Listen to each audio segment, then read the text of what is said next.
La coalition des citoyens pour le changement conteste les résultats des élections générales du 23 août 2023 au Zimbabwe, dénonçant des irrégularités et une fraude perpétrée par la commission électorale du Zimbabwe. Le leader du principal parti d'opposition, Nelson Chamisa, qui a obtenu 44% des voix selon les résultats provisoires publiés le 26 août 2023, revendique la victoire présidentielle.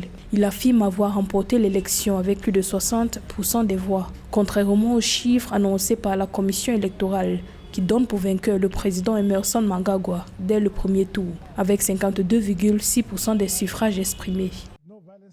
We reject this sham result and flawed process based on the disputed figures. The Electoral Board ZEC. Nous rejetons ces faux résultats basés sur des chiffres contestés. Malheureusement, une fois de plus, la commission électorale du Zimbabwe n'a pas rempli son mandat constitutionnel en n'annonçant pas les résultats corrects et précis. Malgré les défauts de l'élection, les vrais résultats auraient dû être annoncés parce que nous avons ces résultats. Nous travaillons avec le V11, mais ils ont utilisé le V23 et les résultats du V23 ne correspondent pas à ceux du V11, particulièrement pour le président. Il est donc important que celui qui siégera sur le trône du gouvernement dans ce pays soit aligné sur la légitimité et cela ne peut être réalisé qu'en respectant ce pourquoi le peuple a voté, même lors d'élections non libres et injustes comme celle-ci.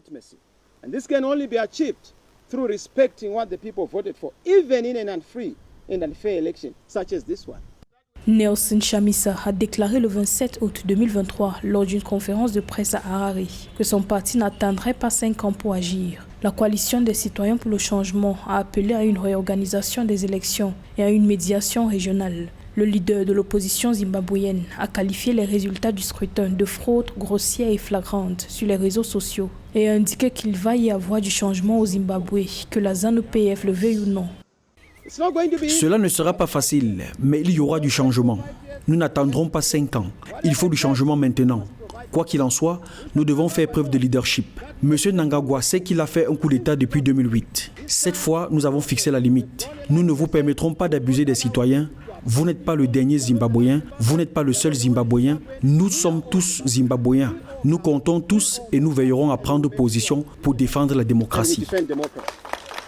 Des médias locaux rapportent que la commission électorale du Zimbabwe a supprimé les résultats du scrutin présidentiel de son site internet sans explication habituelle. Les observateurs internationaux ont quant à eux signalé une répression des électeurs qui a conduit à une faible participation au scrutin. Le président réélu, Emmerson Mnangagwa, a rejeté les accusations de fraude électorale, déclarant que toute personne remettant en cause les résultats des élections devrait se rapprocher des tribunaux.